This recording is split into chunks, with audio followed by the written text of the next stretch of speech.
Welcome to my channel Nisha Krishnan. ഇന്ന് നമ്മൾ സംസാരിക്കാൻ പോകുന്നത് സോളിറ്റ്യൂഡിനെ കുറിച്ചിട്ടാണ്.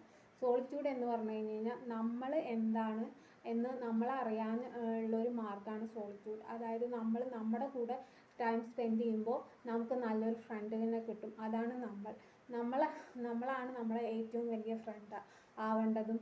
നമ്മളാണ് നമ്മുടെ ഏറ്റവും നല്ല കൂട്ടുകാരൻ അല്ലെങ്കിൽ ഏറ്റവും നല്ല കമ്പാനിയൻ. സോ ആ കമ്പാനിയൻ ഇല്ലെങ്കിൽ നമുക്ക് ഈ ലോകത്തിൽ ഒന്നും നേടാൻ സാധിക്കില്ല. അപ്പോൾ അതുകൊണ്ട് സോളിറ്റ്യൂഡ് നമ്മുടെ ജീവിതത്തിൻ്റെ ഒരു ഭാഗമാവേണ്ടത് അത്യാവശ്യമാണ്. അതിനെ നമ്മൾ ഭയക്കണ്ട. അത് ലോൺലിനെസ് അല്ല. കാരണം നമ്മുടെ ചിന്തകളും ഒക്കെ മോശമാകുമ്പോൾ മാത്രമാണ് നമ്മുടെ കൂടെ ഇരിക്കാൻ നമുക്ക് ബുദ്ധിമുട്ടുള്ളത്. അതായത് മൈൻഡ്ഫുൾനെസ് അങ്ങനത്തെ പ്രാക്ടീസസ് ഒക്കെ നമ്മൾ ചെയ്യുകയാണെന്ന് വെച്ചാൽ നമുക്ക് എന്ത് വന്നാലും നമുക്ക് മുന്നോട്ട് പോകാൻ സാധിക്കും.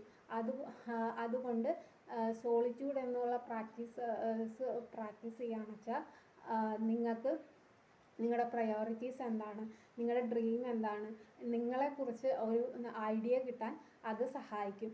അപ്പോൾ എല്ലാവരും സോളിറ്റ്യൂഡ് പ്രാക്ടീസ് ചെയ്യുക. All the best.